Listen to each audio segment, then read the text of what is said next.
Good evening, everyone. For those of you that are in Europe, it is good evening. For those of you in the US, it is afternoon and maybe even morning for some. And for those of you in Australia or New Zealand, I think it's the middle of the night. uh, anyway, hello, everyone. I'm so glad to be here with you. Please let me know if the sound is okay. I'm using a different mic tonight. And I have just gotten out of a 5-day retreat with my teacher, which is where I learned about Thich Nhat Hanh, about his passing. And I was so touched by something that I read of his, actually Muji had read to us, that I wanted to read it tonight to everyone, because it's just so touching. And it was not something he wrote when he knew his death was imminent. I actually wrote it quite a while ago. So I wanted to read it to you and just kind of comment a little bit to set the tone. Because just the title by itself, No Death and No Fear. This was his realization as a Zen master, is the essence of Zen. The body is not me. This body is not me. I am not caught in this body. I am life without boundaries. I have never been born, and I have never died. Over there, the wide ocean and the sky with many galaxies, all manifest from the basis of consciousness. Since beginningless time, I have always been free. Birth and death are only a door through which we go in and out. Birth and death are only a game of hide and seek. So smile to me and take my hand and wave goodbye. Tomorrow we shall meet again, or even before. We shall always be meeting again at the true source, always be meeting again on the myriad paths of life. We forever meet ourselves. You know, the heart and soul of this teaching, the teaching that I lay out here, the teaching of the great masters like Thich Nhat Hanh. You are not this body. You are the consciousness that animates it. Believing that we are the body catches us in this web of problems, of difficulties, of struggles. When I take on the idea, the belief that I am this body, what comes with it is all the beliefs and assumptions and problems and destinies of the body. And so the body, which is being born and dying all the time, it's constantly turning itself over day after day after day. It's constantly new. This is not the same body you were in yesterday. It is constantly refreshing itself. And at some point, it will simply dissolve back into the elements that have temporarily been brought together to make a form through which something quite mysterious and transcendent expresses itself. Like the radio, which is components brought together to pick up out of the atmosphere the invisible signals and make them heard. Even so, this body is nothing other than that. And so when he says, this body is not me, I'm not caught in it, I am life without boundaries, I have never been born, and I have never died, he's not referring to the body.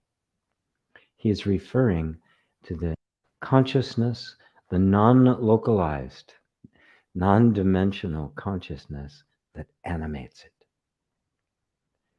If your sense of I, the I thought, the I identification, moves out of the attachment to and identification with the body and into identification with that consciousness,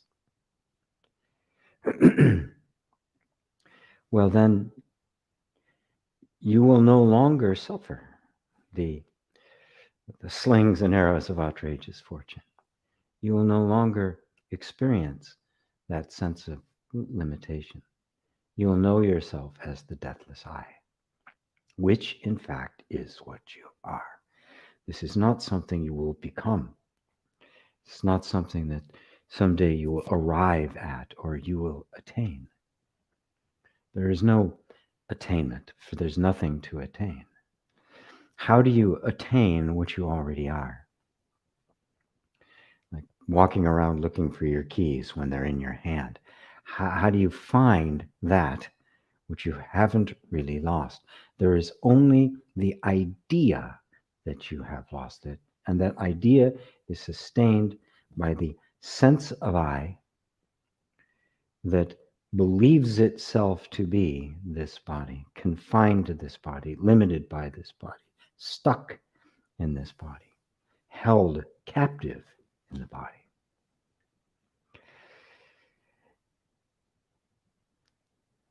The whole point of self-inquiry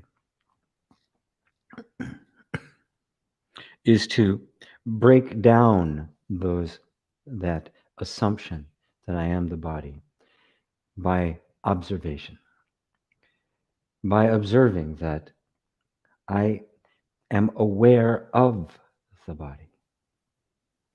Matter of fact, everything that happens can only happen because there's an awareness of it. Anything outside of your awareness does not exist for all intents and purposes. So which is you? Which has the most right to consider it myself? The I that collects the light, or the consciousness that actually sees the image? As I've said this before, this microphone that is picking up my voice and delivering it to you does not hear me. There's no sentience there. There's no self-awareness. Neither does the cord or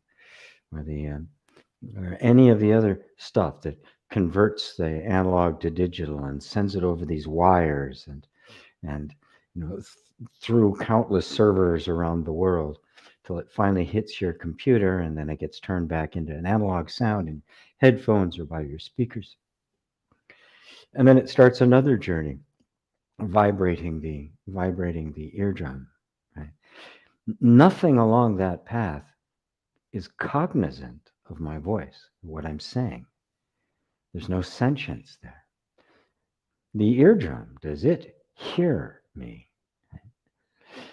And look at all the neurology, all the piece parts of the brain that are doing all sorts of stuff with it and adding things and taking things away and applying meaning and association, remembering what this word means and all the stringing it all together till it's finally presented to something where the point of cognition actually takes place.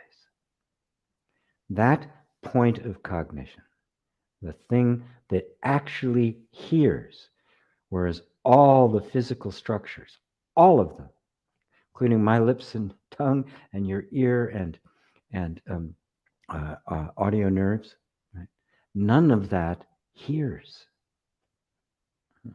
It only reacts. You hear. Now, of all of that, which has the most right to use the term I? The ear? The eye that sees? The lips that taste? Which has the most right to say, I am this? Because none of these other things can even say it, let alone be aware that they are saying it. This is why in self-inquiry, the attention is constantly coming back to this point of cognition. Not what it is cognizing, not what it is aware of, but the awareness itself. What it's aware of is useful, it's conventional, it's our everyday experience. But there could be no everyday experience. Was there not this mysterious, actual sentience that says, I hear, I see, I know, I feel, I am? This is the simplicity of it, but it is so simple. It is so direct. It is so it is so ever present that it is overlooked. Simply because we have been trained to think of ourselves as a thing. Now, many will say that, well, it's just a functioning of the brain.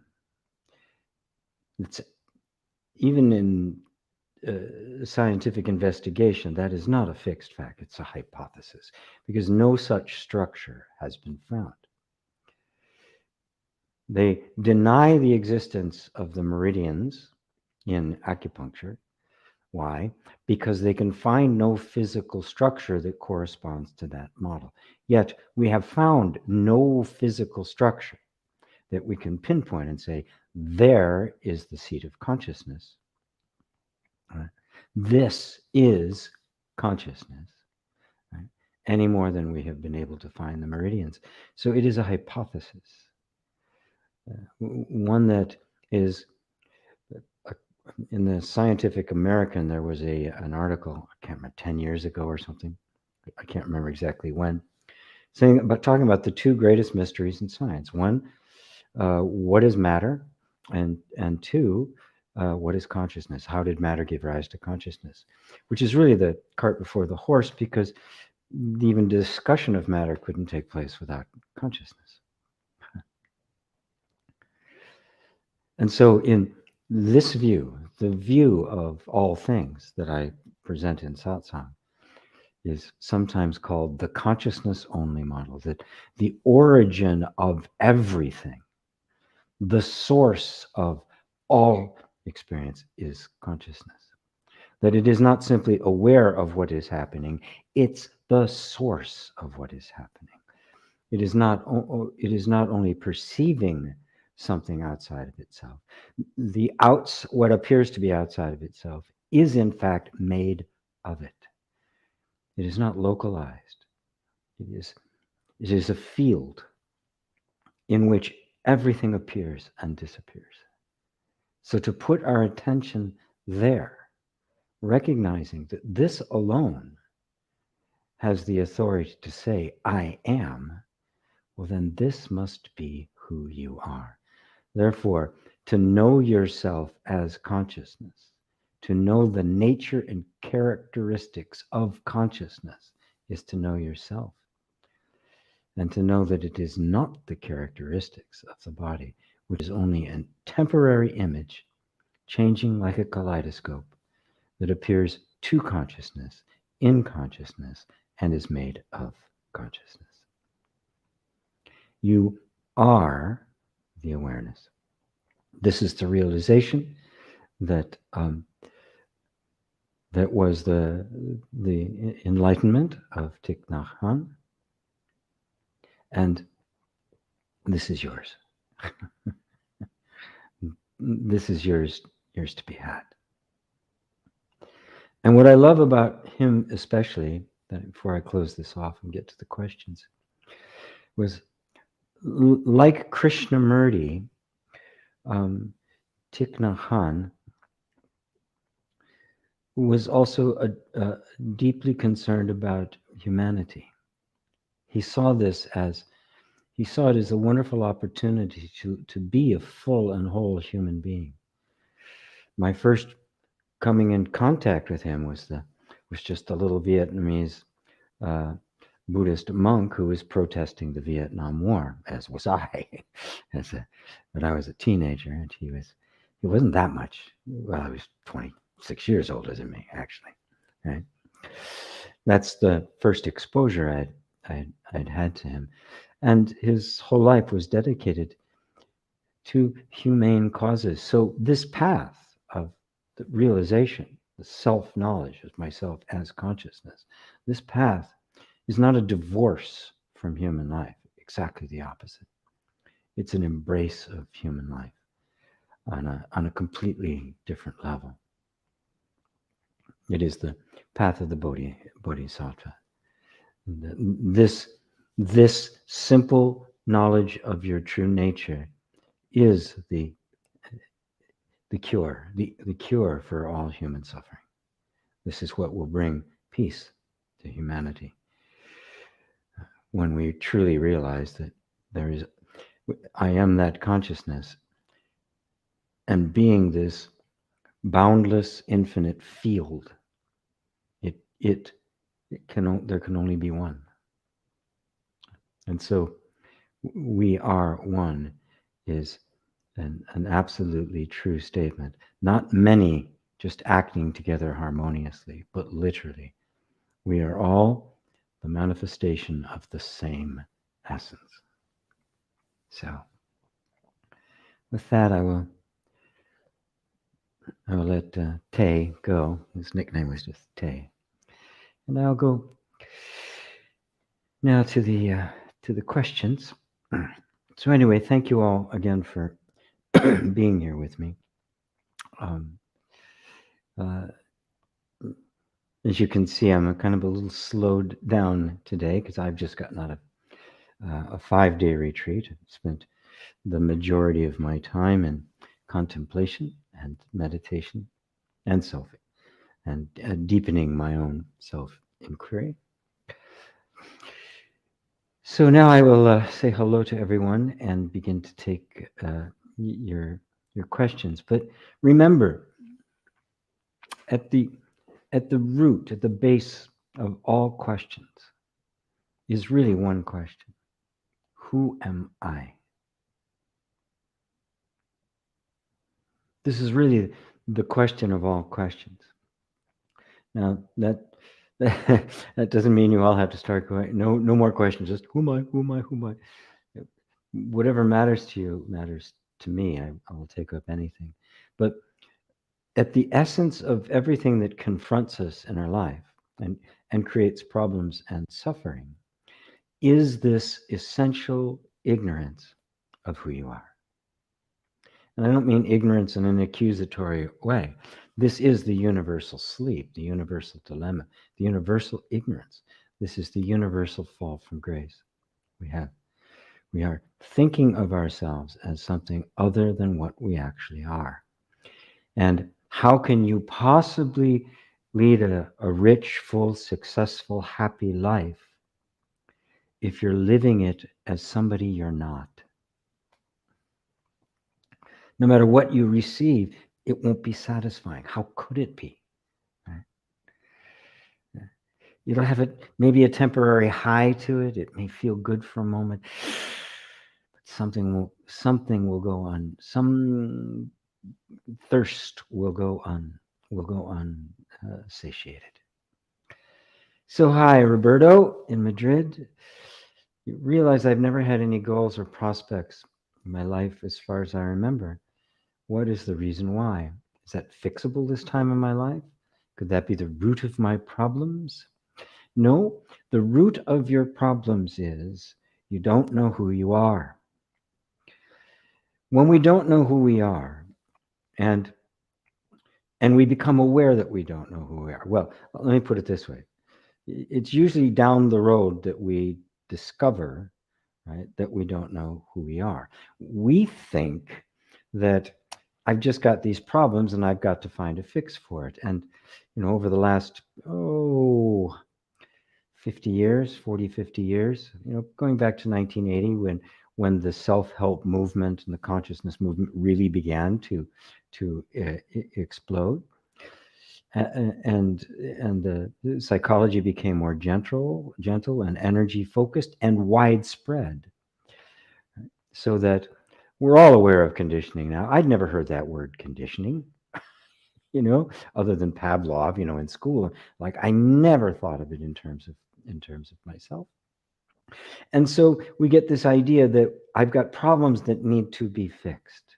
The problem is the I that thinks it needs to be fixed. It is not the circumstances. It is not the conditions. So ultimately, it's not the fact that you may have not had any goals or projects in your life, as far as I remember. And thank you for putting there, because when we get so stuck in a particular way of thinking, we do not see what has gone before. And in fact, it is never as absolute as we say it is. I've never had any goals. I know it's not true. Right?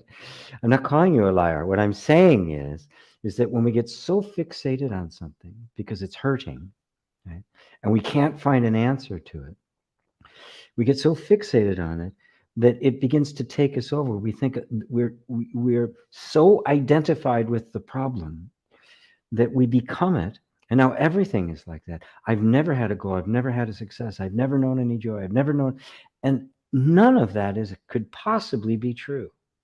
Nobody is ever in a perpetual state of suffering, right? It's always a flux, right?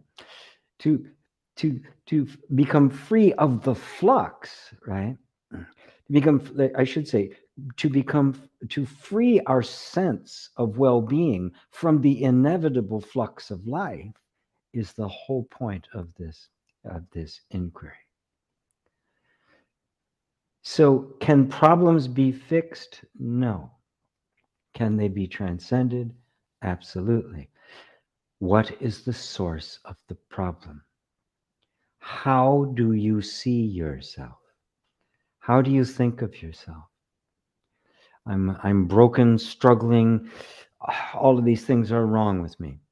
That's the leading thought. And since that is the dominant thought, it literally believes into existence experientially, right?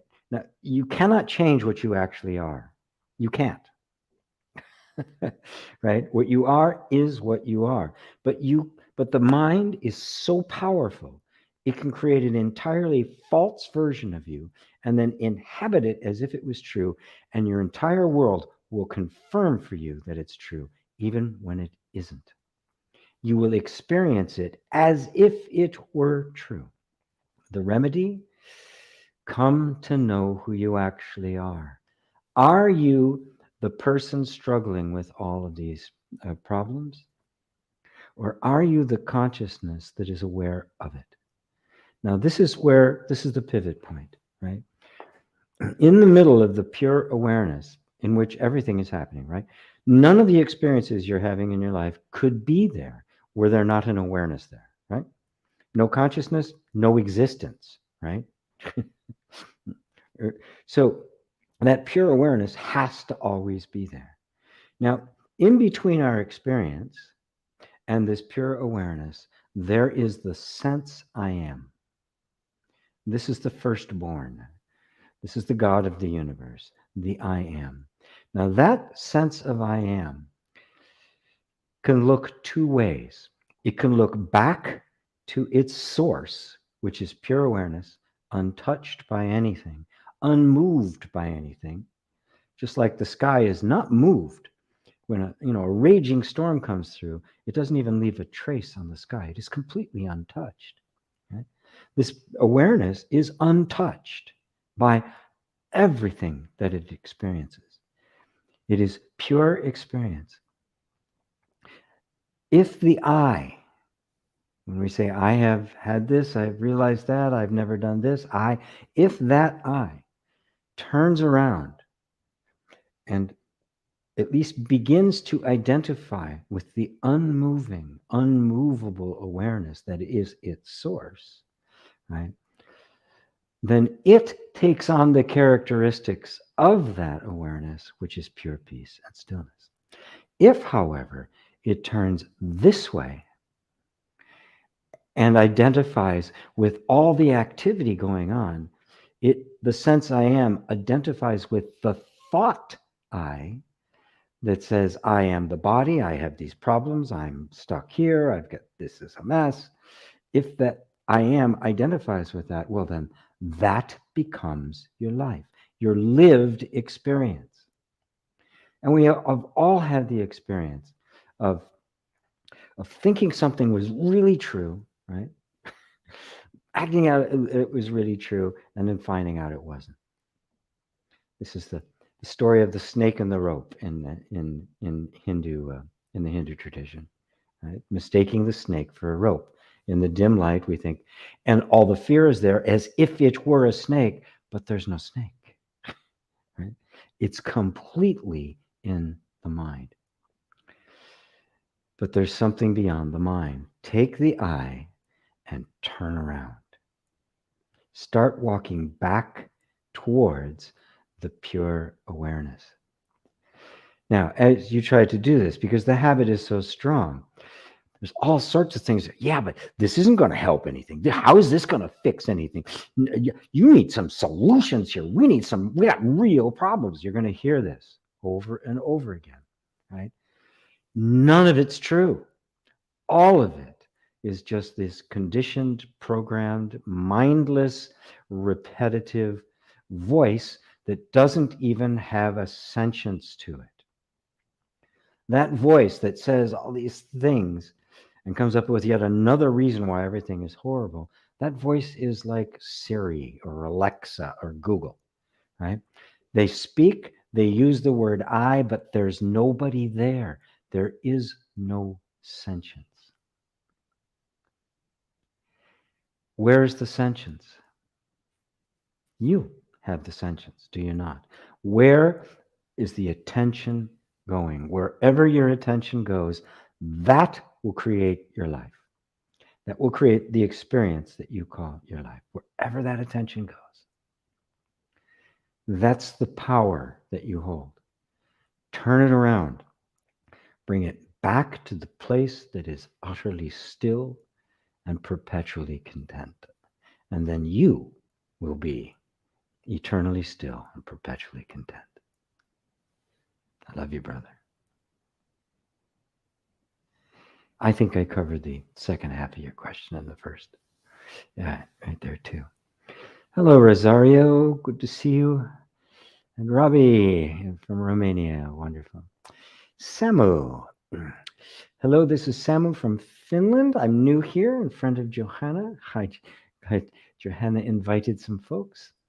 The one who was asking about, yes, I remember Johanna. Welcome, Samu. Good to have you. Having trouble in keeping a present focused mind. It seems that a lot of my uneasiness comes from either things in the past or future. For example, past relationships and stressful, embarrassing situations. I understand that in order to be freed from those bad memories and scars, I have to process them properly. I also have a constant feeling that I have to have a plan for my future in order to feel happy and motivated to try my best in life and to improve to be my best self. Right now, life really seems beautiful. It does seem beautiful. I'm studying university, wonderful partners and wonderful partner and friends, no financial worries. Somehow I can't bring myself not to carry the weight of past and future. It's like I'm attached to the future that I want. Well, you just said it, didn't you, Samu? And welcome, and thank you very much for this heartfelt question.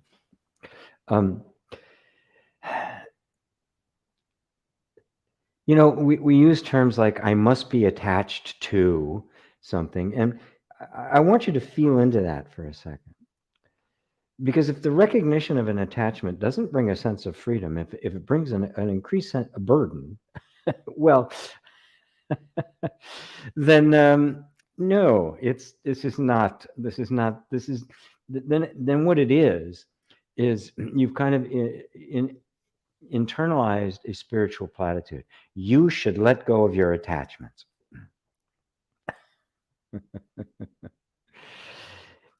You're asking the ego to let go of its attachments, which is impossible. It's nothing but attachment. The ego is nothing but desire and fear. Well, or rather, a projection upon desires and fears. So let's just kind of take this apart, right?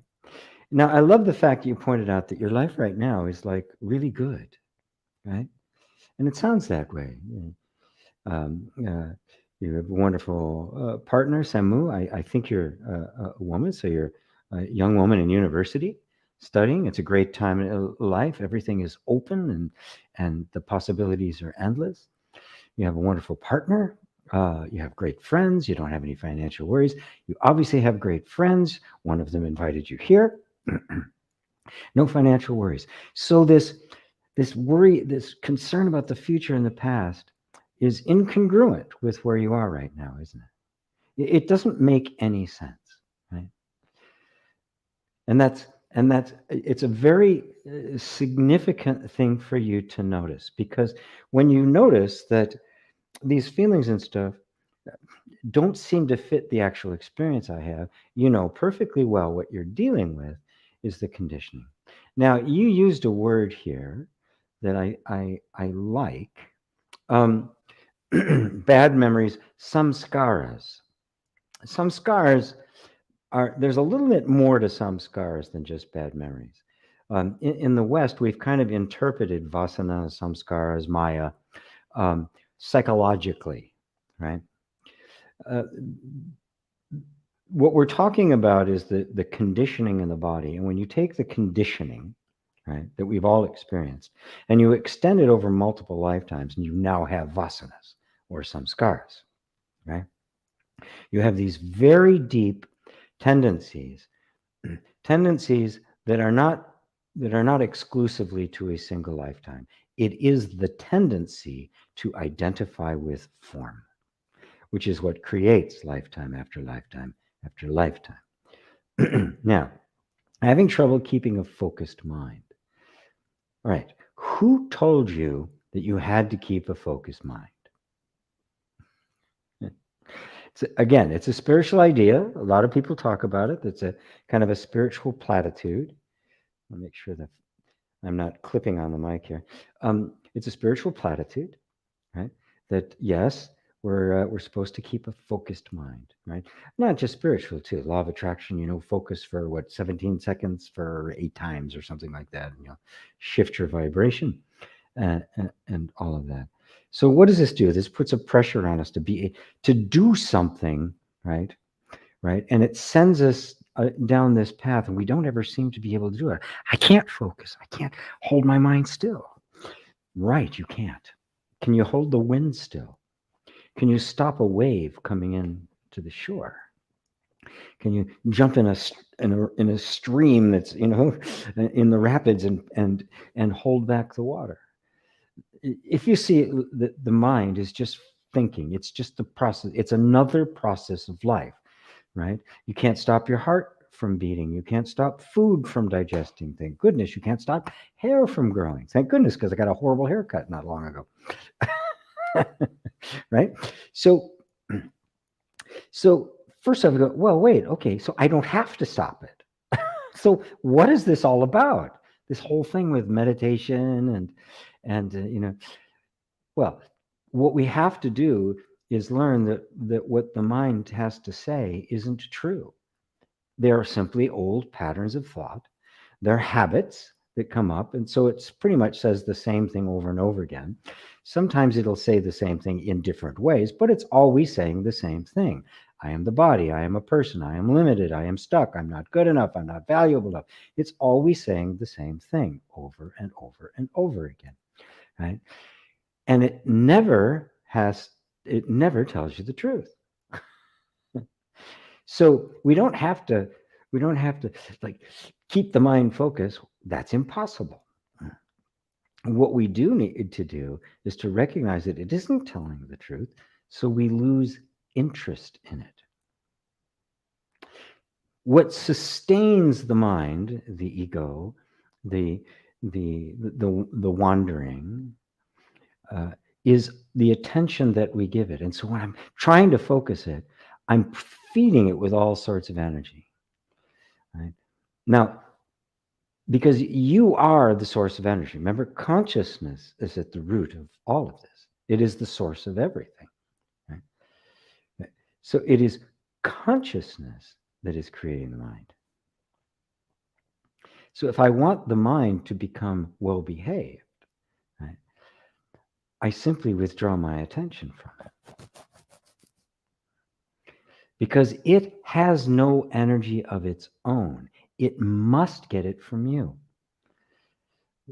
So when I'm trying to slow it down, when I'm trying to focus it on something, when I'm trying to visualize something, right? I am actually feeding the very thing I'm trying to transcend. So this is how you start to become freed from the bad memories and samskars. The bad memory comes up, you go, oh, I got to focus somewhere else. It's a bad memory. Here's the best mantra you could ever have when a bad memory or something shows up. Even if it triggers something in your body, like an old reaction, a shiver or something. Oh God, I wish I hadn't have done that. You just, when it comes, you simply go, so what? So it came. The wind blew. A storm went by, knocked some trees down. I'm still here. Notice that you, the one aware of the memories, the one aware of the samskars, the one aware of that the mind is bouncing around, it hasn't been touched by this, has it? The awareness of them is still the same. Awareness of a focused mind, awareness of an unfocused mind. Is the awareness any different? Now, what are you? Are you the monkey mind? Are you the thought that says, I've got to fix this monkey mind? Are you the awareness of the whole picture? Take this to heart.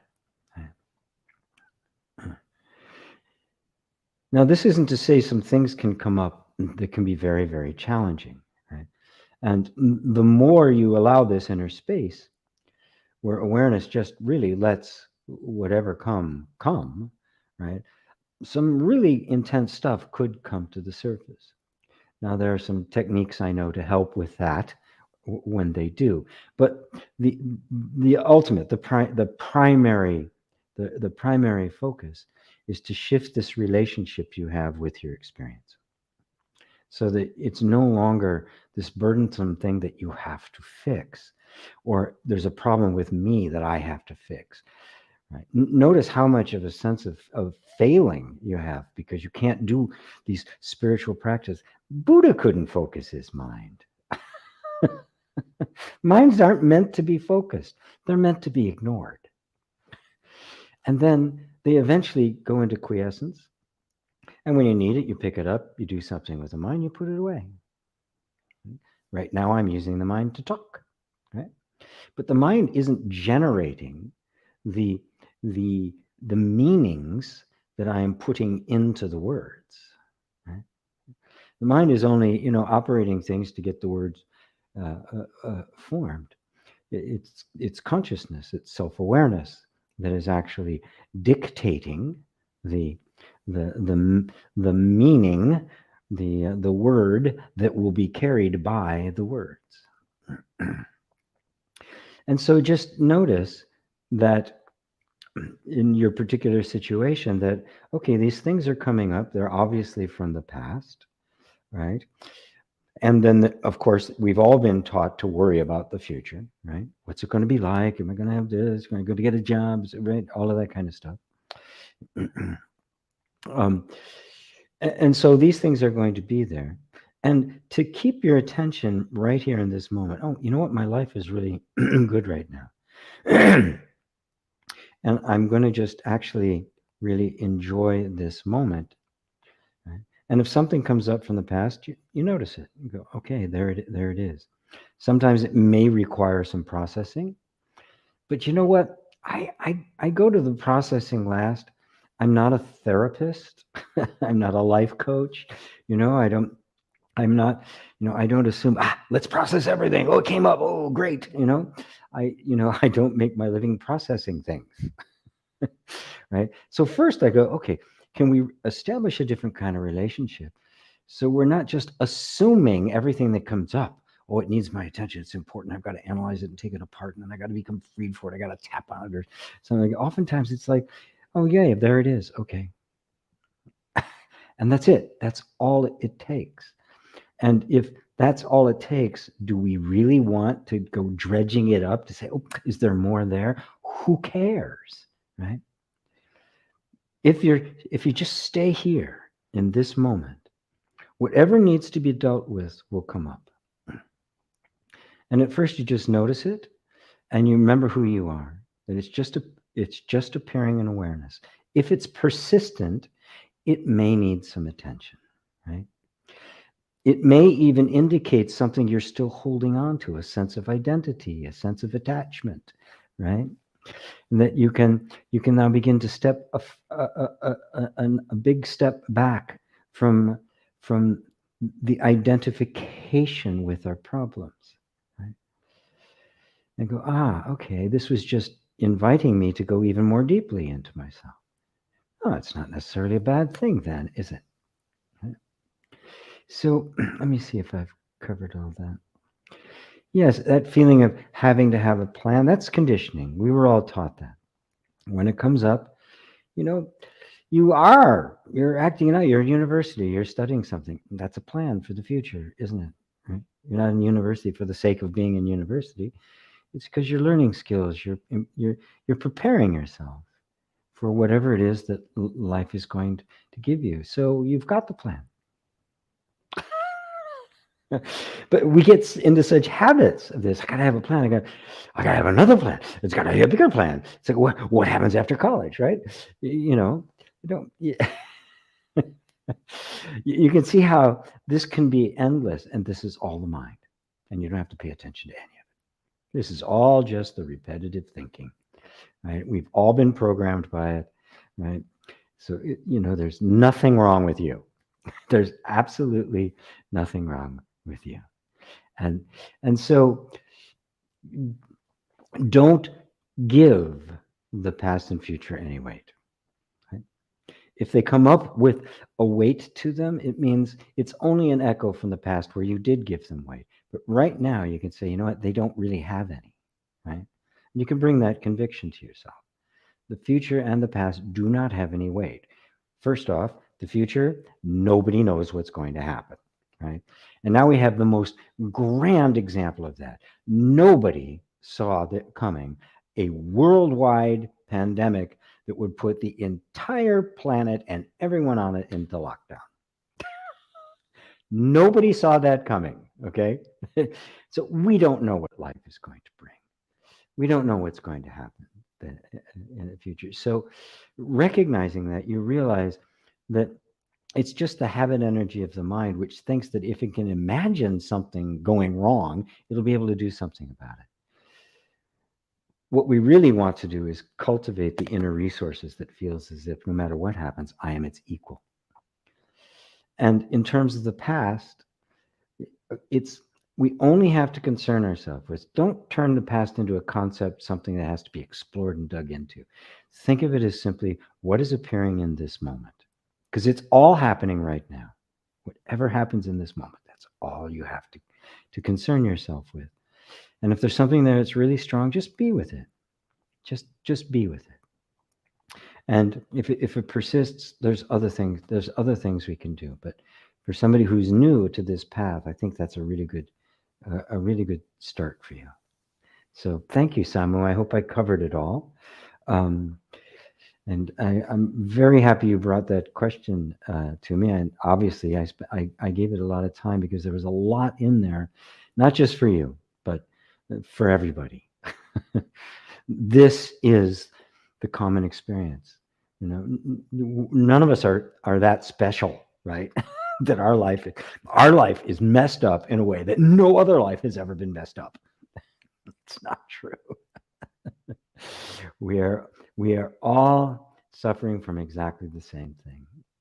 And the cure is self-knowledge. The real self, who you really are, which can't be touched by any of this. Hello, Johanna. Thank you for inviting Samu, and I guess just a few other friends as well. Wonderful. Jay, Ariomji, and everyone, welcome to the birth of a new form, as Thich Nhat Hanh put it. Yes. Yes. What a lovely man. Crispin, I still can't get over the thought. First, I have to solve that problem, and then I can feel good. Right? Okay, so can you get over the thought that says, I still can't get over the thought? Although I think I'm well versed in practicing allowing, I make no progress here.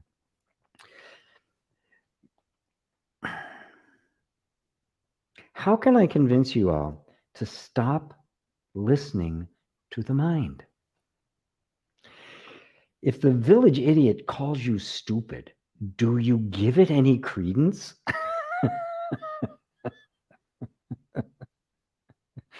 Oh, you're really stupid and all that. Okay.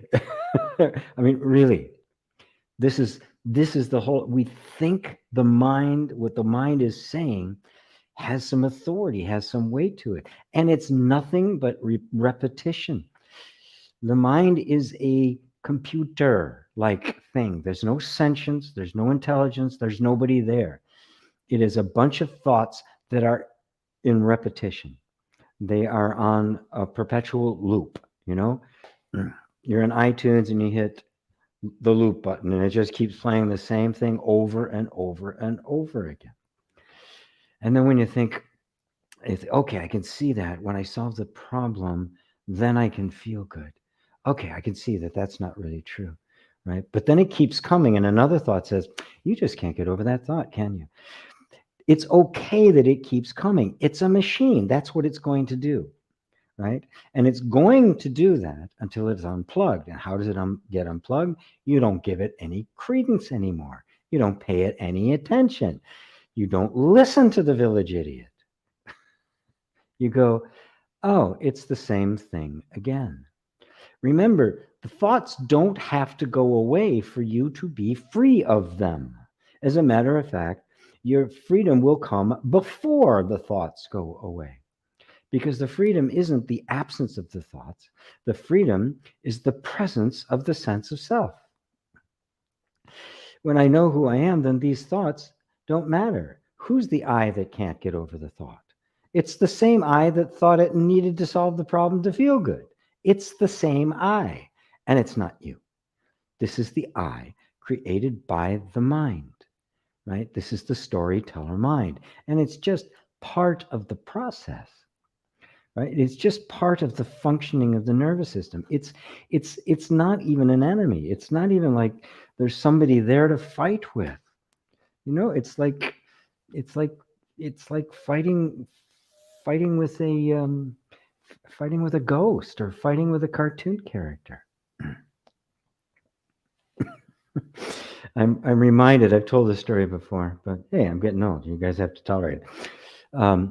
It was an episode of a TV show a long time ago, Mary Tyler Moore Show, and it was a newsroom, and it was in a studio, and Mary Sue or something. It was played by Betty White, actually, really, really, really good. Who also just recently passed, another grand soul. Anyway, she had lost her job in the newsroom, and she ended up having to work with this puppet show for kids, right? A real downgrade. Well, anyway, the puppet show is for kids, but the guy who did the puppet, right, was really this smart ass, nasty guy, right? Really nice with the kids, right? So everybody's down to see her, Marion, and Lou, who's the boss, right?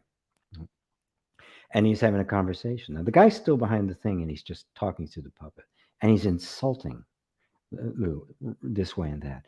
And Lou keeps getting madder and madder and madder until he finally grabs it. He starts like this. And and Mary Sue says, Lou, look what you're doing. He was strangling a puppet. That's what we try to do to the mind. We try to strangle the puppet.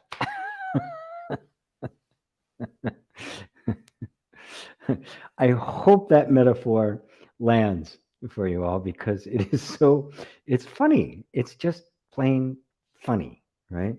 When we realize that's what we're doing. You're yelling at the computer. There's nobody there, right? Nobody's hearing you. And we have turned it into this thing that's fighting us. Oh, if I could only get it to do this, right? Then I can feel good. I would urge you to let go of your attachment to wanting to feel good. This is a spiritual and a personal development idea, the positive psychology, law of attraction and all that you're supposed to feel good all the time. So anytime something doesn't feel good, we treat it like this horrible thing. What if does the eye care about what it sees? Whether it sees a train wreck or a god or goddess like figure, right? Or a beautiful sunset. Does the eye actually care? It doesn't matter what the scene is, the eye receives it. No matter what it is experienced, the only way it can be experienced is that awareness has already let it in. So awareness has no preferences. It has no problem with anything that it sees. That which has the problem with what it sees is the conditioned mind. Right? This is right. So a bad feeling comes up, and we're back to the mantra. So what? Yeah, sometimes we feel bad. Sometimes you get a cold. Sometimes you get sad. Sometimes you cry. Sometimes you laugh. This is life. You want to feel life? You want to be alive? Take the whole thing. Take all of it, right? And recognize that's how we have experience. This is the only way that we can experience. So there will be no progress in trying to stop the mind. Right? Take this as an opportunity to even deepen more the practice of allowing. Can I even allow the fact that I want to feel good all the time? And can I allow the fact that it's not possible? Can I allow the fact that I don't? Right? What if I was okay with not feeling good? Well, then I would feel okay, wouldn't I? How interesting is that? I love you, brother. Thank you, Crispin. Hello, Liza. Ava. My dear Ava. All is okay. Yay. Hello, Melissa. A fiber in the fabric of life. What a name. Love it. Hey, GP, can you give advice on loneliness? Lately, I really struggle with being single, not finding a partner, longing for intimacy. Thank you. Oh, dear friend. This is, first off, congratulate yourself on your humanness. Right? The most natural thing in the entire world is for us to desire a partner. Right? None of us wants that feeling of alone. Our bodies, our emotional makeup, we're all made to partner. Right? So this is the nature of life. So let's not discount that. Let's not turn this into a spiritual problem. Right? If I can own that feeling, right, that desire, right, it can go from being loneliness to simply a tasting of the nature of life itself. And then if I can own the fact that I can't control whether it's going to happen.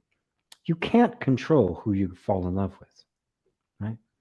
I don't care. You can try, Match.com or JDate or Ascending Hearts, one of the spiritual ones.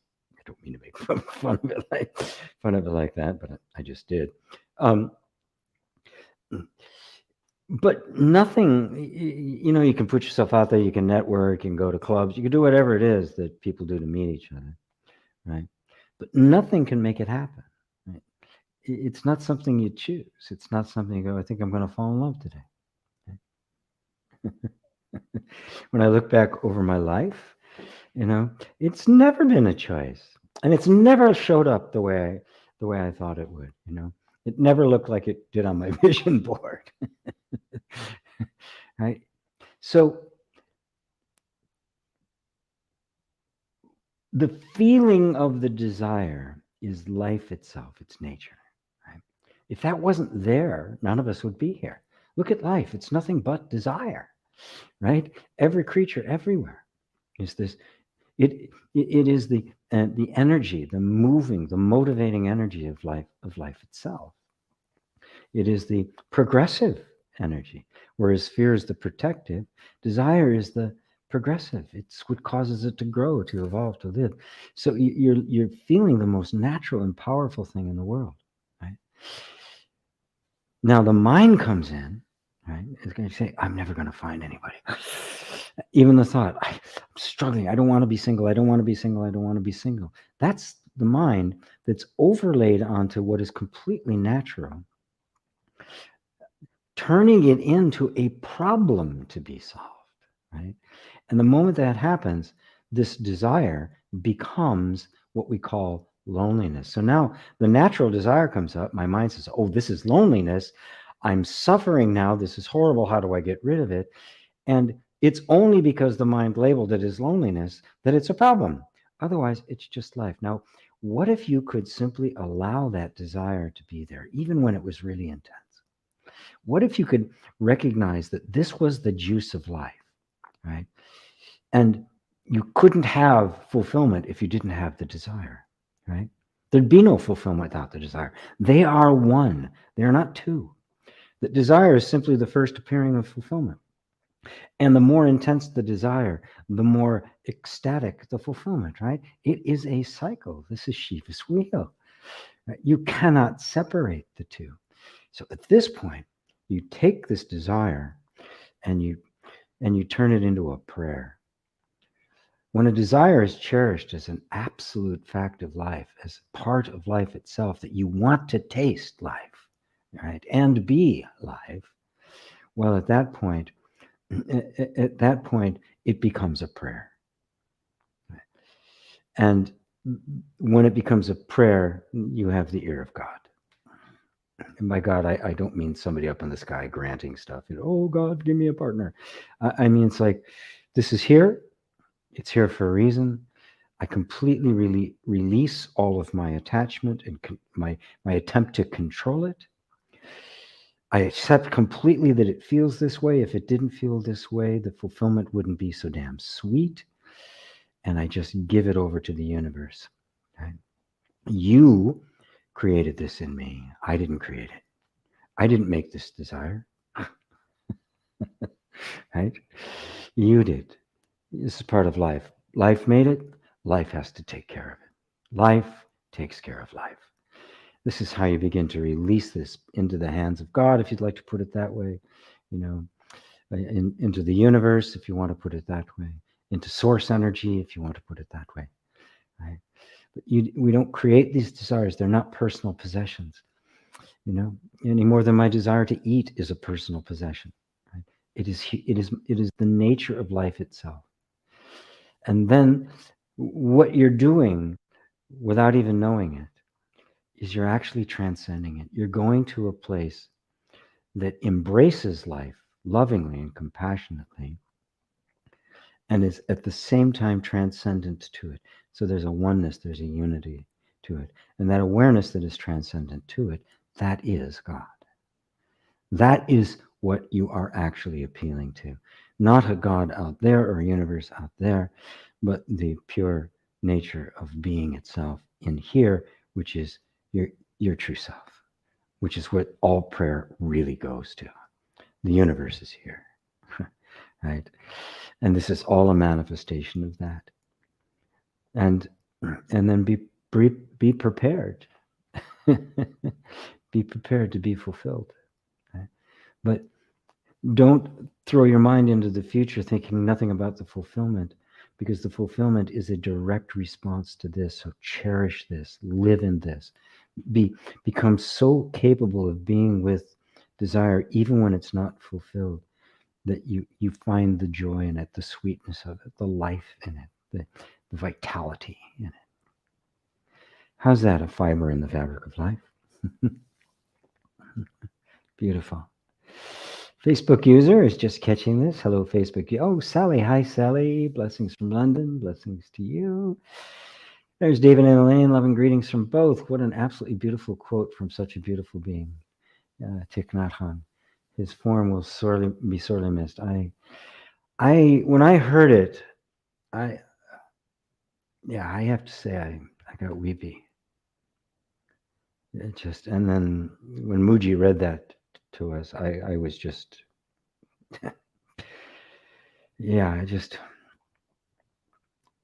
such a powerful Zen master. Even his passing was a lesson that made me even more contemplative, about pondering my own end. Right, I'll be 70 soon, right? Which isn't that old, right? And I said, well, what happens if I live to be 95 like he did? And that had me think, well, what am I going to do for the next 25 years? It really opened up a space inside of me. Okay? Another 25 years, my goodness, it's, it's what, another 25, 28% of my life yet to be lived. How interesting. So even in his passing, he gave me a koan. So thank you guys. Love you. Barbara. Hi, Barbara. Here's Steffi. Hi, Steffi. Satsang. Hi, Satsang friends. Much love from Steffi. Hello, Milo. There's Merc. Oh, just heard about Tay. Yeah. There's Ib in Denmark. Hello, Ib. Good to have you. Joseph Perry. Oh, okay. Okay. Joseph Perry, who appears to be a bot. Somebody else will show up with, these cryptic messages that I have no idea what they mean. Did not know you were coming on earlier. Glad to be here. Not earlier, right? I guess maybe I've done it at 8 o'clock. But I was trying to do it earlier because remember I changed it to 7 for here in Europe. So maybe I did a couple at 8, but this is the regular time, by the way. This is what it's supposed to be. I may have messed up this whole time zone thing. It was created by the devil, I know. Anyway, glad to have you here. Melissa, emotional flashbacks, practicing your EFT. Sometimes I cannot reach homeostasis and get lost for days. I'm understanding healing comes from our consciousness, but what else? Thank you. Well, it all comes from consciousness, right? I use a technique like EFT. Even meditation, right, is a technique. Sometimes I'll use other forms of things, voice dialogue and matrix re-imprinting, inner child work, and stuff like that, which is just skillful means. It is the means by which we work with some of the powerful stuff that comes up in us. But remember, the entire thing happens within consciousness, and the ultimate goal of all of this is for the sense of I to return home to its source. Okay? Because even the sense of I is perceived in this infinite awareness. Even the I thought, right? Even the feeling I am before it even takes a thought, like in a child or any animal, the feeling I am is there, even though there's no thought I am. The thought I am comes later. So even that feeling, which is the first feeling, it is the primary vibration. It is Om, right? The first feeling of I am can only happen because prior to that, you were the ultimate being. And this is the ultimate place which I constantly point back to. Now, in this process, I used to think that was the end of the line. Okay, that's all I have to do. And I would just kind of lose myself in there. for very long periods of time until I realized it really wasn't working, that there was an outward focus of this. There was a therapeutic aspect of it, you might say. That there's a healing that had to be brought to the human heart. That there was a suffering that had to be alleviated. And then I recognized the bodhisattva motivation, which is to seek enlightenment for the sake of all beings, not just for oneself. So don't worry about if you get to a certain place or not. I can't reach homeostasis, okay, which means that you cannot bring about in the nervous system the shift that you want to bring about, right? That's all it means, right? And you can get lost for days. We can get distracted for days, right? But not forever. Notice that you can say, I get lost for days because you came out of it. Now, you can't will yourself into it, and you can't will yourself out of it, can you? Something else is at work on your behalf, and this is grace, right? Because if we just got lost in it and there was nothing beyond us, nothing beyond our sense of ourselves to kind of intervene and pull us out of the fire, you might say, we would be lost there permanently. And in fact, most people are in this endless cycle of birth and death. And until that auspicious life, when finally grace reaches down and plucks you out of that fire, this is that life for you. This is why healing comes from consciousness. And this is why let go of the idea that there's some state you need to reach, that there's even some state in the nervous system that needs to be reached. And instead, just be as fully present, consciously, intentionally present with what is happening in this moment, with no expectations of what's going to happen. What's the result going to be? When is this going to stop? When is this pain going to end? Right?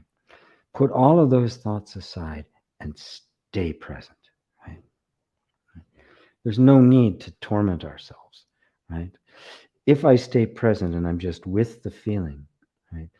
And it's okay to be with the feeling, and I'm not supposed to be any other way, and I can allow this feeling fully, I am in the place of consciousness, because that's the nature of awareness. It simply allows whatever is here to be here. That is consciousness. That is staying conscious, intentionally staying conscious. Right?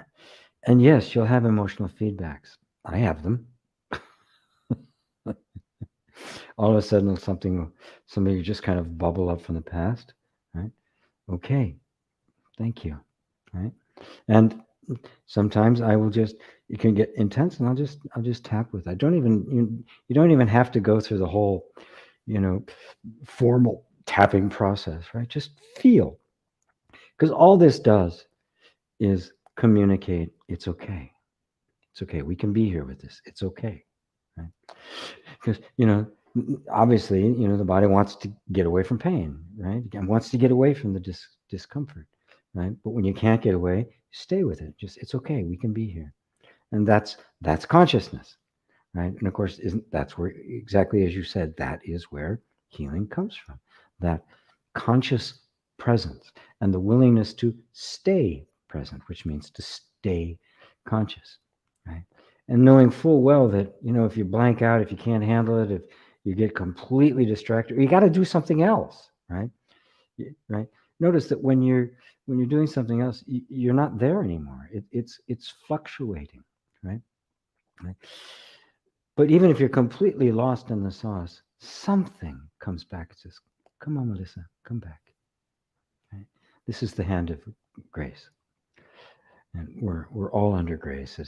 As Rumi put it so beautifully, the power that brought me here must bring me home. Cast your burdens upon me, for my yoke is easy and my burden is light. From Christ. The I, the me he was referring to, was the self of awareness, the loving inner God.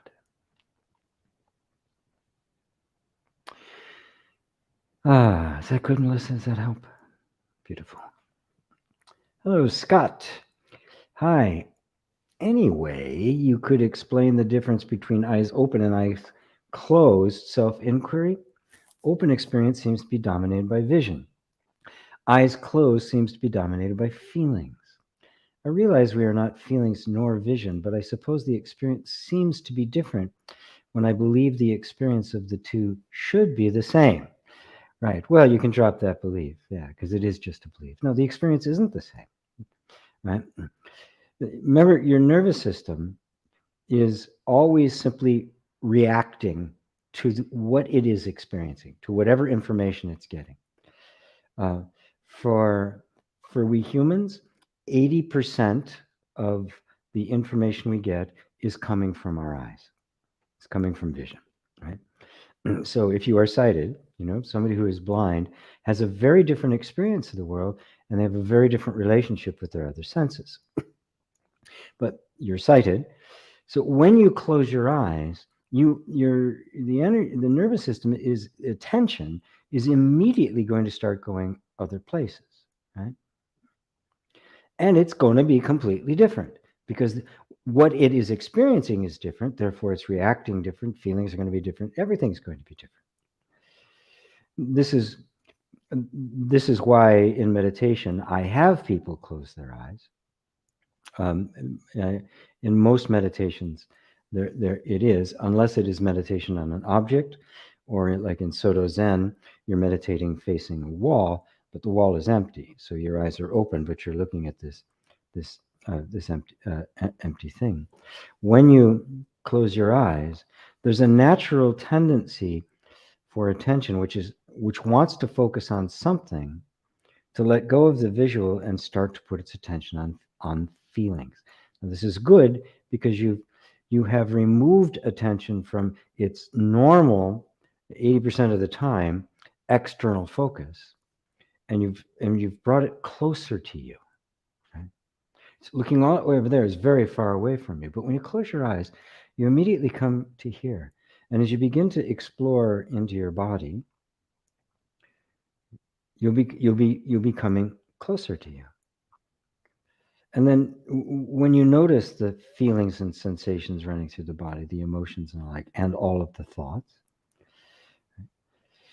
at first it could be judgment. All sorts of things can be there. All sorts of things can be coming up. But if you just stay there with it long enough, eventually you'll become aware of being aware. That I'm aware of these. That there's another element here. That there's something here that is not thought, is not emotion, and is not sensation. Now, that doesn't happen immediately for most people. It's kind of thing you can notice very quickly, but the habit energy of thinking and analyzing and judging and all of that sort of stuff is very strong. So there's going to be a lot of, I have this feeling, or I don't like this feeling, this is a horrible feeling, I wish this feeling would go away. That kind of stuff in the mind would go on. But the more you just keep letting it be there, allowing it, not having an issue with it, just trying to keep still, doing your best to not get taken away by the story. And when you do, you go, oh, I just got taken away, and come back. And all of a sudden, now you're back, and you just do it again. And when that happens, you get distracted, you come back, and then the mind go, oh, God, you're such a terrible meditator. Look, you screwed it. Same thing. There again, just trying to pull me off, and just stay disengaged. Right? It's not a fancy technique. It's not a technique at all. And the self-inquiry happens when we start noticing that there's an awareness of thought, emotion, and sensation, and that I'm aware of thought, emotion, and sensation. And since I'm aware of them, they can't essentially be what I am. They're coming and going. I'm not. So I'm essentially something different. And this is where the question, well, then who am I? Who is it that is witnessing all of this? This is where this really begins to take root. Right? Because when that question is first asked, when the inquiry first begins, well, the mind says, well, you're this. But well, wait a minute, that's just another thought. It's a thought about me, but the thought about me is being witnessed by me. So even the thought about me can't be me because I'm watching it. Who am I? And over time, that will just simply, little by little, that will peel away all the other interests, all the other distractions. And it'll just begin to become more and more engaging, right? More and more interesting. Right? The mystery of it, the beauty of it, the wonder of it. And before you know it, you're just going to be living with that question and not even trying to get an answer anymore.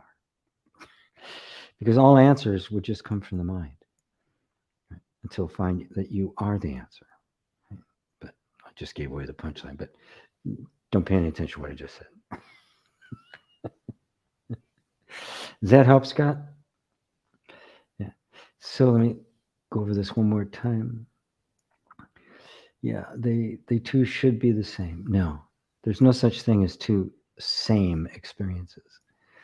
You know, the experience of something seen and the experience of something heard, they're totally different dimensions, aren't they? They're a different domain. The eye knows nothing about the ear. This is what the the eye sees. Has no idea what sound even is. No concept of it. Right? So when you in a quiet room, so nothing is being said, and you know the eyes are closed or the room is dark, you're now in the realm of pure feeling and sensation and thought. You're in the inner realms, right? And now this inner domain of experience, right, you realize is another dimension of experience. And the very fact that the rest of this is cut off is going to impact what happens here. And if you sit with it long enough, just everything will just start bubbling up to the surface. So, thank you, Scott. Hello, Dorte. Good to see you. Mark, is the key to be mindful to not identify with anything specific so that you only see yourself as everything? Well, if you're talking specifically about mindfulness meditation, of which Thich Nhat Hanh was was kind of the leading proponent, if not the father of it.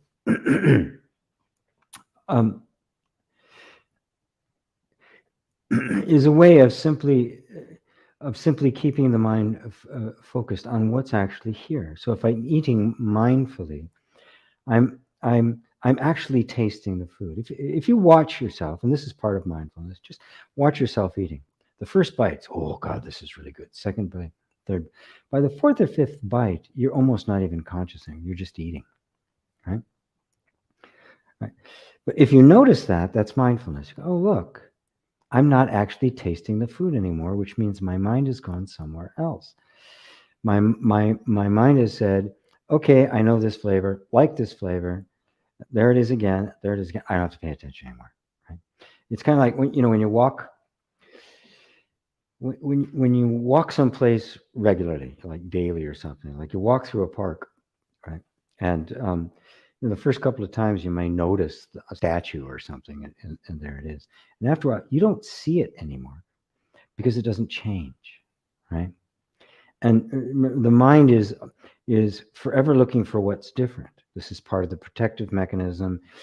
If it's not changing, it's not a threat, and it's not an opportunity, right? So as far as the nervous system is concerned, don't need to pay attention anymore, and it filters it out of the view, right? So the same thing is true. So mindfulness simply means I'm actually noticing that statue every day as I walk by. I'm noticing the sound my feet make on the ground, even though they make the same sound all the time. I'm noticing the flavor of the food. So you can do conscious practices like I'm going to chew the food longer. Now I'm just going to chew it for a little bit and actually feel the texture, feel the process, which is better for digestion anyway. Okay? And so it becomes a conscious intent to keep yourself focused. That's mindfulness, right? Now that has nothing to do with identifying yourself with anything specific, right? It is simply constantly bringing your attention back. Now, you take that further and you become mindful about your own thoughts. You begin to watch mindfully your own thoughts, which mindfully simply means I'm watching without interfering. I'm kind of a disinterested observer. I'm not taking sides. I don't have a preference here. I'm not rooting for anybody, right? And so at this point, though mindfulness ends, the meditation ends, and self-inquiry begins. Right? Okay, well, what is it that is directing the attention? What is it that took control of the attention and said, put it here? And then the mind went over here and said, wait, come back. Right? Something other than the attention kind of stepped in, and clumsy at first because it's new at the job, but actually began to master it, to say, this is where I want you to go, right? And after a little bit of upheaval and rebellion and the like, eventually it begins to obey. Right? So what is that? Now, the moment I become curious about that which is aware even of the attention, because something was aware that the attention went away. Right? If I was my attention, I'd have no idea that it went away. Right? Like a dog, right? Throw the stick, boom, they're gone, right? Right? Squirrel, right? I mean, there's no consciousness that that's happening. They're just going, right? And this is the way we are. That's the animal nature of the body. So now you're disidentifying. Okay, so there's something much more subtle here. It's so subtle that it's aware of feelings that don't even have words for them. It's aware, no matter how fleeting and fast a thought goes by, it can't go by so fast that awareness misses it. Right? Cognitive might miss it, but if there's no awareness, it doesn't happen at all. So who is that? Right? Now, it's got to go that way first, right? For most people. Right? Once there's this feeling of okay, so I am pure awareness. I am the awareness. They're not two. This is the non-dual recognition. I am not something that is aware. My being and my knowing, that is my awareness and awareness of the awareness, is existence. That is existence. This is non-dual, which is why the mind can't go here. At that point, attention once again turns around to look at this at this field of creation. But it's as if the I am has been reborn and is no longer identified with what's out here, but yet now begins to look upon it with great love and compassion. And this is when the wall begins to break down between self and other. There's this idea that I'm witnessing something other than myself, but then I realize that no matter what's going on, who they are, what they're doing, that this is exactly the same as here. And that this field of awareness is completely unbroken. And then the wall of the mind that says what I'm seeing is different from me begins to fall apart. And you see nothing but the content of awareness that is perception. Perception is the world.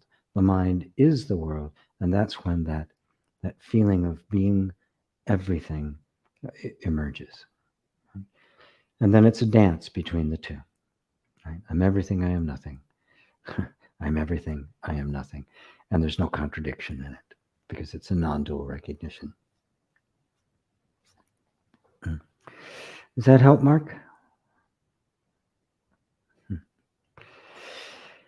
Mary Sykes. Hello, Mary. I know that as I look back on the times of suffering that there has always been, and still is a knowing that there is the presence that has never been touched by any of it. It's like the birth pains one has during giving birth. Once it's over, it's just gone in the ecstasy of that moment, of the bonding, of the union, right? Of the miracle that's just taken place. But I just want to bring something, especially for you, Mary, is that knowing that there is a presence that has never been touched. Well, that presence is the real God. And that is the true self. That is the awareness, that sense of presence. And notice that there's something aware even of that. Something that you can't be aware of it, because then it would have to be two. There'd have to be another awareness, something else aware of it. So this self-awareness is a non-dual recognition, a non-phenomenal recognition. It is the pure absence of subject-object. It is not the knowing of anything like anything else we know. Right? It is a direct, non-dual knowing. I am that. Thank you, Mary. Hello, Bernadette. Good day, my friend. Good day to you. Faith. Hello, Faith. I felt you coming today. Hello, my sheik. I feel insane. I can feel the suffering, the emotions, the disappointments of the person simultaneously. I can remember that I am the background I witness. As you know, for years I wanted to find a way out of here, but it seems not working for me. I feel exhausted and I realize I'm not the doer. So now I feel God against me, like he's preventing me. Then I remember that it is not that is not separated. So I feel that deeply myself is betraying me. I hear people say God knows what is better for you, and I hate that. So do I. Part of me is ready to surrender to beloved, to be burned by the fire of love, yet part of me doesn't trust they will look after my desire of moving. More honest part of me hate him. Beautiful. Later, I feel guilty of being attached to my personal desire. I feel ashamed talking about my attachment to you while you're talking about the real freedom. Oh, please don't. Never apologize for being human. Everybody, everyone. Another beautiful aspect of Thich Nhat Hanh. Never apologized for his humanness. Matter of fact, he celebrated, he rejoiced in it. Right?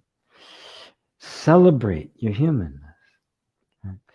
We are transcending the humanness, not to get out of it, but to feel it fully. Right? To recognize that our humanness is the manifestation of God. It is the manifestation of the divine. And yes, these things come and we want them so bad. And we just don't think we can be happy without them. And then they don't happen. Right? I've had those experiences myself. And, they will always be there because something comes up that, oh, I really, really want that. And can you let that desire be there and at the same time hand it over? Yes, this is the task, right? Well, what if it doesn't happen? Well, it isn't a business deal, right? Okay, I will surrender this to you as long as you give me what I want. Right? That's not a surrender. That's a business deal. That's a transaction. Right? Give me all this stuff, and then you and I, just like that.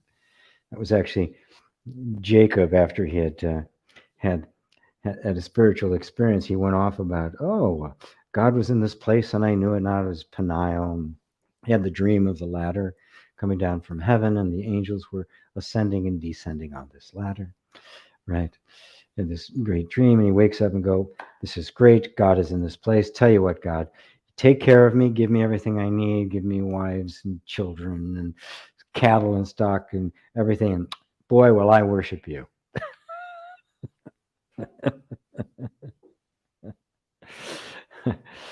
Right? This is the challenge, right? To truly let go.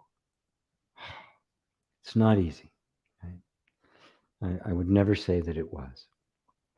But if you realize that that which is holding on, that which is doing the holding, is what you really want to let go of.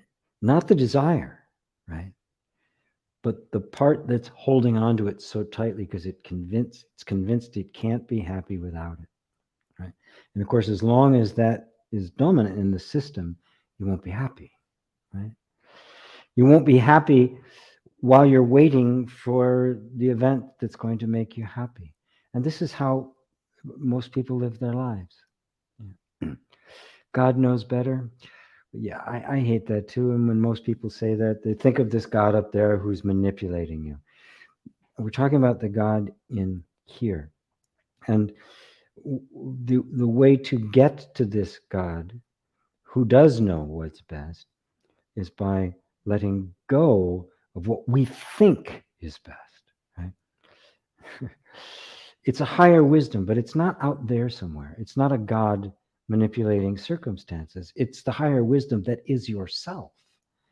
That is, and there are times when it's a struggle to let go of what we think we need to have.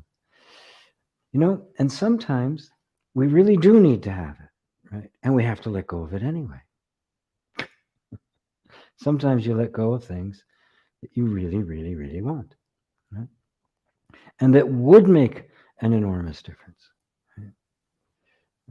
To just lay those things on the altar.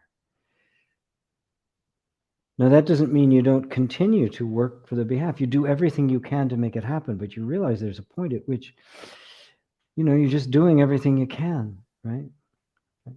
And at that point, it's out of your hands, right? All you can do is,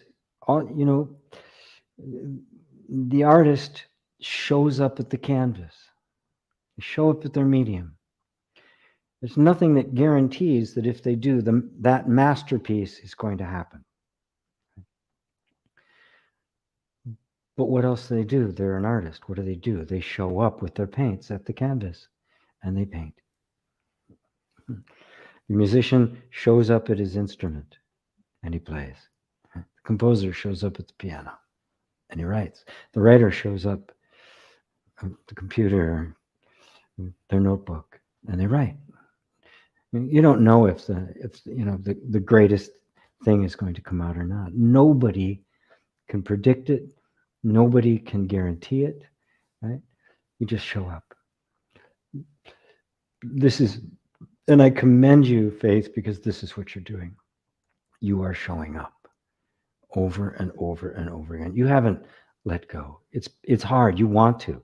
You wish you could just let this whole damn thing go and be angry, but you can't. Right? You're the artist. That's what you do. You show up with your paints. You're the sincere seeker of truth. You show up at the inner canvas with your paints. Right? And the mind says, like, he's preventing me. And you know that's not true. You know that it is conditioning. It's the egoic mind. That's always what stands in front of everything. But the weight, the power the ego has to stand in the way is your attachment to it, which is also the ego. Right? Again, I'm not saying this is easy, right? This is the challenge we humans face, to let go of what I think needs to happen, right?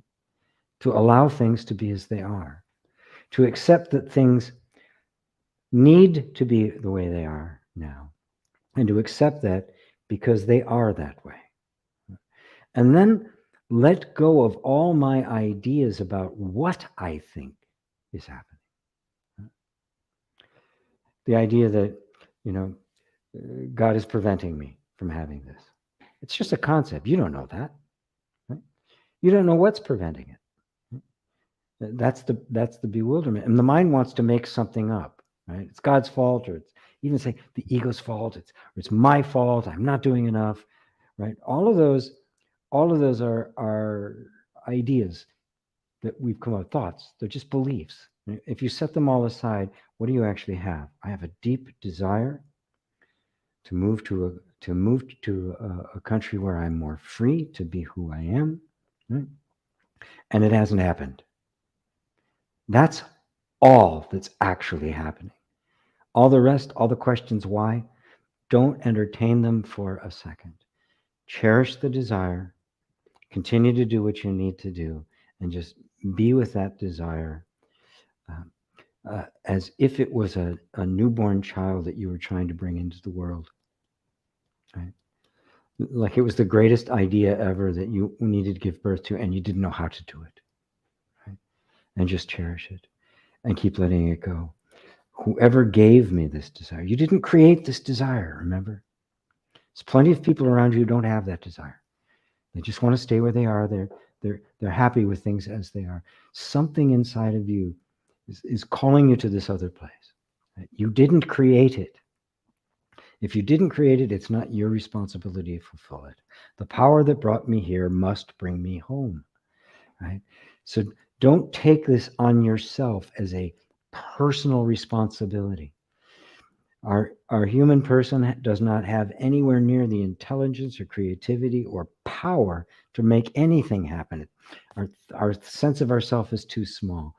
But the real self, the real you, that from which this desire arose, has everything it needs to do with it what it wants to do. Fulfill it if it wants to. Or maybe the desire arose only to bring about a shift in the environment that allowed you to partake of an even bigger desire that would follow it. Right? But the ground needs to be prepared. Right? We have to be prepared to handle the energy of these things. And sometimes the desire arises on us, and the only purpose it's there, right? It's like the plants that grow, and their only purpose is to feed the soil, right? They do that with crops. They'll plant a crop, and the only reason they plant that crop, it's not a harvest crop, it's not a money crop, is because that plant actually puts into the ground the very thing that the other plants are taking out of it. So it has no purpose other than to feed the environment. Some desires are like that.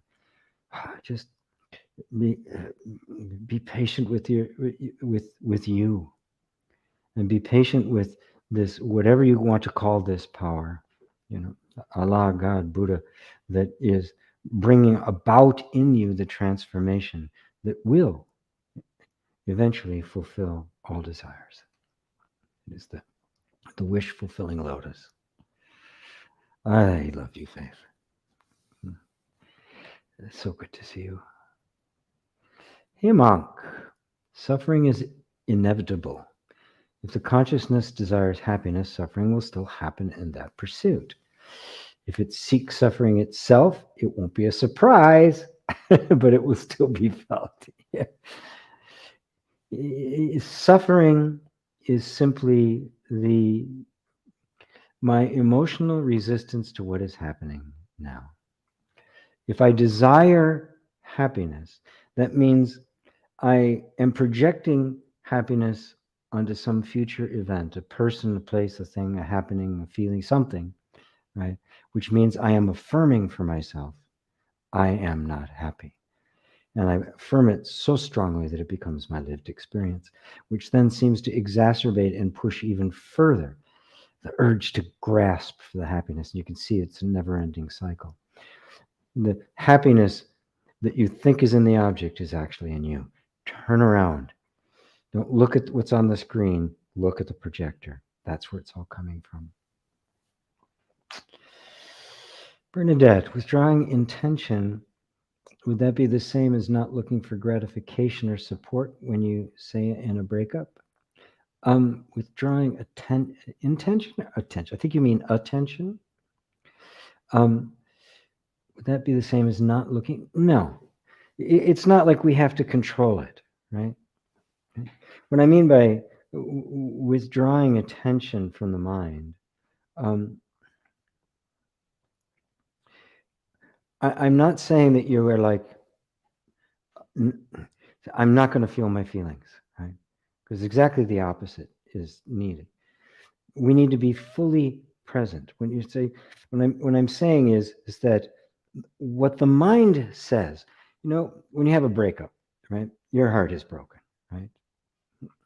We've all felt it. The blues was written about it. Well, after they, uh, after all the songs about slavery had run their course, and the blues became something just inherent. It was, you listen to blues songs. She broke my heart, right? He broke my heart. Okay, so when I say withdraw the attention, the mind wants to get in to try to mitigate, to try to not feel it, right? So it'll be angry. It'll be why did they do that? They don't care. Right? They're a bad person.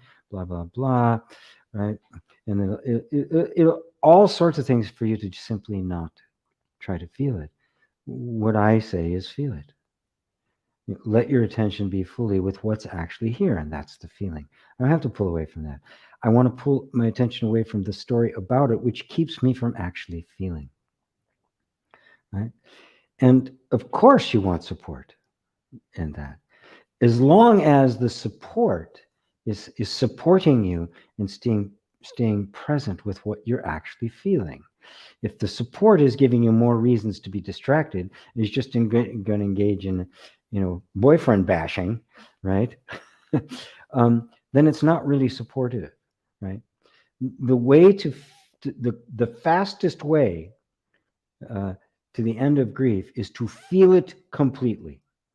When you completely feel the grief, you recognize that grief is the natural way in which the whole nervous system reorganizes itself after it suffers an irrecoverable loss. Because when you're close to somebody, you're in love, you're intimate, so many things have bonded, your energy is flowing together. After that happens for a while, it creates a circuit, it creates an expectation, the whole energy. It's not just our minds and our hearts, our whole body is engaged in this now, right? Being there, certain key.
Hello? Oh boy. Hello? Let's see. At what time did we lose sound? Love you, sir. It is faith. It is hard. I love you. No sound. 8:43. So it's only been a short while.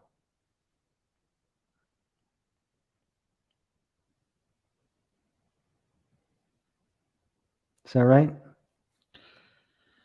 The first thing it said was 8:43, which was only 2 minutes ago. Oh, thank God. I must have bumped something. So yes, okay. So did you hear what I had to say to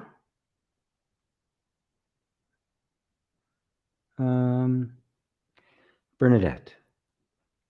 Bernadette, did you hear about 3 minutes? Did you hear my answer to your question?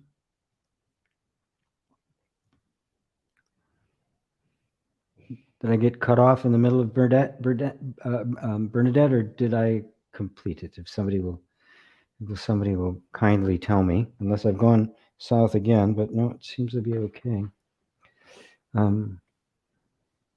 Only a few minutes. Okay, good. 8:43.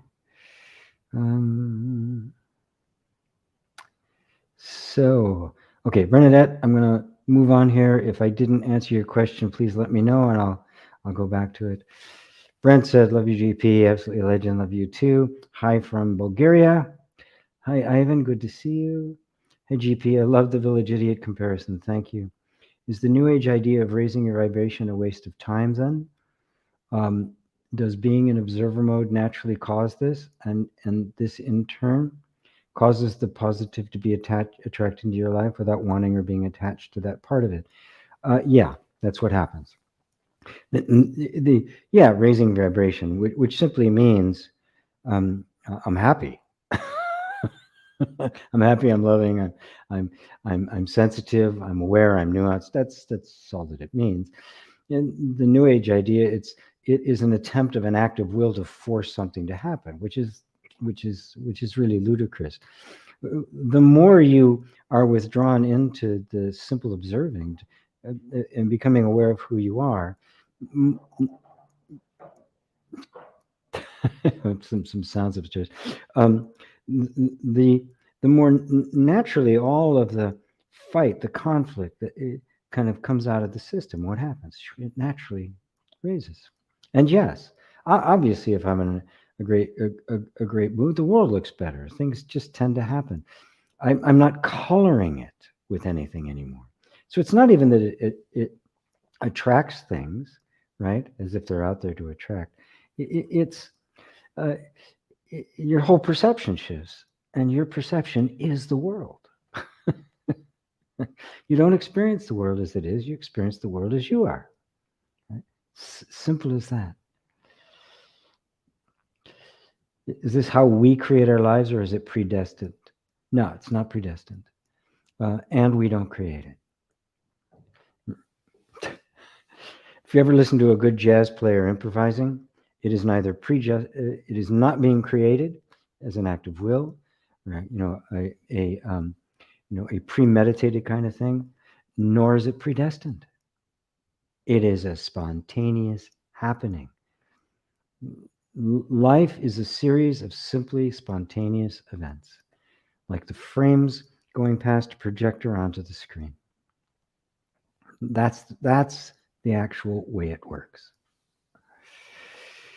So, let's see. Mark said, "Thank you, GP. It's a powerful, effective, beautiful expression. Thank you. So helpful." Thank you so much, GP. You're welcome. Hi, GP and lovers of truth. There is David Data's teaching about 3 stages of love and sexuality. I love and recommend. It provides clarity when it comes to love and sexuality and what's possible as the growth in this area of our lives. I like David Data is great. He is in fact a non-dual teacher like myself, who, like myself, recognized that there were areas that were causing so much suffering in human life that he wanted to teach it. He went into love and sexuality, which I've done at times. I've also gone into money and health and a bunch of other different things. But at the essence of it is this non-dual recognition of the true self. So, thank you, Tatiana. I think it's called The Way of the Superior Man. That was his big book, right? Master Walsh. Hey, Jonas. Ivan. Let me make sure Bernadette. 3 minutes of no sound. Yes, back. Oh, I don't know if I got to her or not before it clicked. Okay. If there is a dream, there must be a dreamer. I see the dreamer is not Ivan. He is part of the dream. But who am I? Since I exist, I must be someone, something, right? Or you got it. No, you're not. You're not a thing. This is the non-dual recognition. Yes, the dreamer's in the dream. The guy in the dream does not wake up. The one beholding the dream isn't asleep. I must be someone, something, right? No, that's the point. A someone or a something is an object of mind. It's something looking at a someone. That which is looking is neither a thing nor a one. It's not a person, not a place. It is not an object at all. It is the infinite field of awareness. It is formless. And because it is formless and boundless, it has no beginning and no end. It is existence itself. It is pure isness.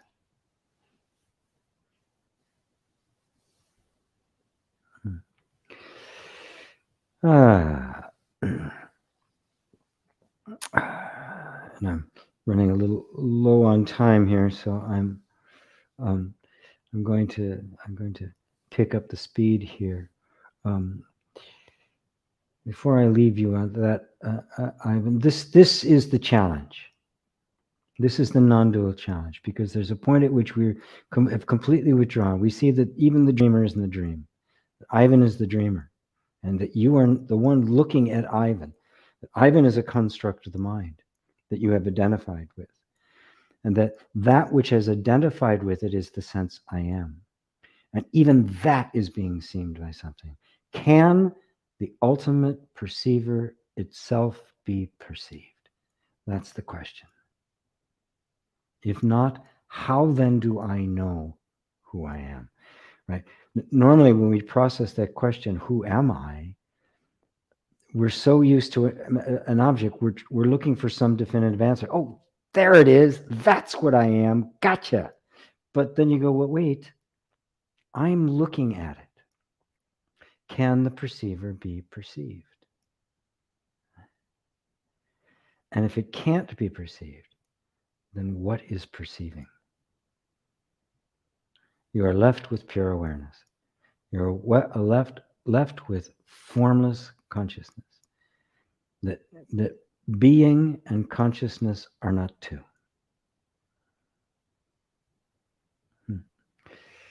So I hope that helps, Ivan. Thank you for that. You're right on the edge there, buddy. Barbara, GP, the satsangs have been streamed at 8 ever since. Really? I moved them to 7. Oh, jeez. Yes, they will be at 7 from now on. my apologies to everyone. Oh, brother. Because I was doing it, I was doing it at 11 in Seattle, which would have been 8 o'clock here. No, right? Yes, it would have been 8 o'clock here. So it's 10 in the morning in Seattle. Those of you that are in England, is 6 o'clock too early? I'll have to send out an email about this. As I said, you know, the irritant points that I still have left, time zones are one of them.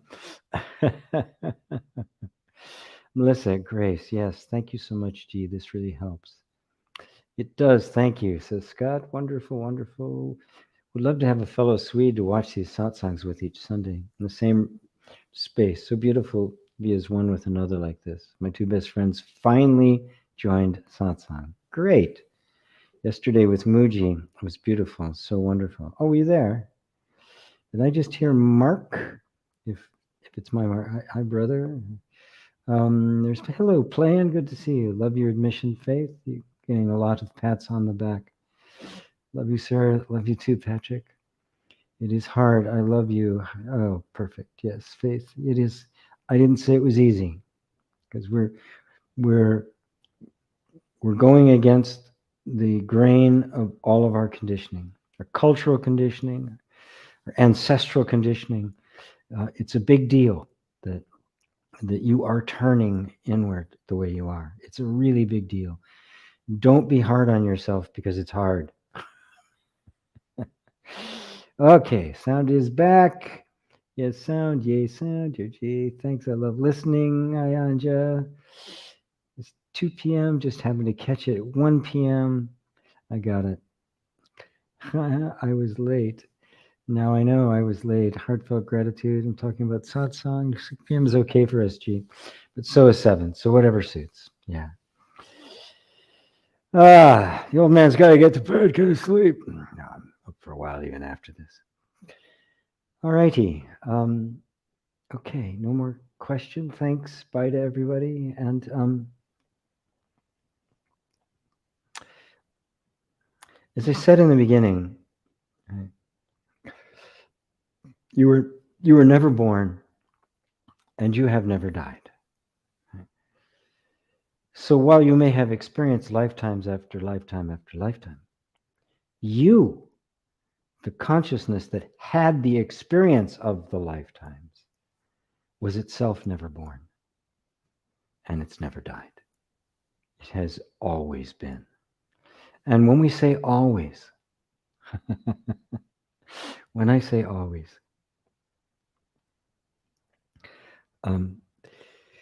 we immediately think of an infinite timeline, trying to go as far back away. It started somewhere. This life's had to start somewhere.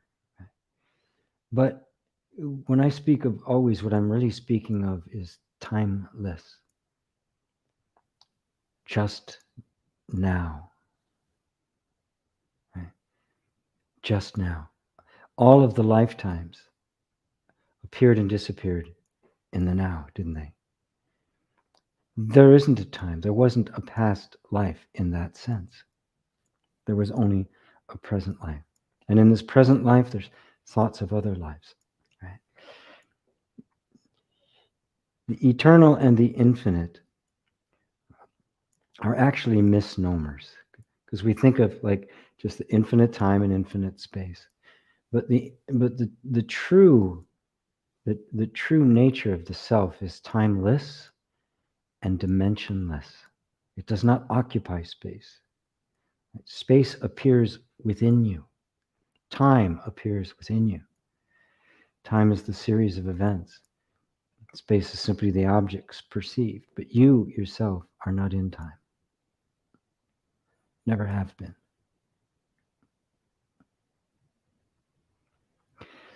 And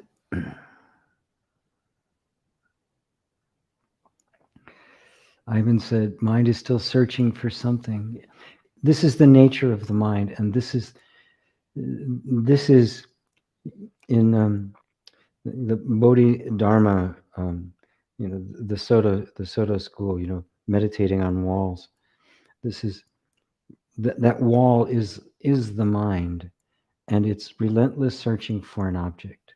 But all the while, the goal of that search is being watched by the goal of the search. The mind is looking for an object. Are you an object? Can you perceive yourself? The eye can't see itself. The finger can't touch itself. Because it's one. This is non-dual. I can't know myself as one thing knows another, because then I would be looking at it. What's doing the looking? Eventually, you'll see that the mind's quest for an object is a fool's errand. It'll come up and you go, oh, there it is again. And you will abide in this place, abide in the question, who am I? And at that point, everything will be stripped away. Everything not you will be stripped away. And I cannot say when will that door open and the answer as you appear. No one can say. Christ said, I come like a thief in the night. So be prepared. Be sitting in that space. Right? Be the artist at the canvas with the paints, because that's the only place it can happen. And it just becomes more and more one-pointed to the point where this is the only place you want to be, the only place you can be. And then you let it go. It is now in the hands of grace. So thank you, Ivan. Jay says you answered 1,000 times. Honest practice now. Yes. Melissa, 2 hours went by like 2 minutes. Thank you for another. You're so beautiful. Thank you. Wonderful thought. Love to you. Okay, everyone. Thank you all very much for being here. All my love to you. All my love. Namaste.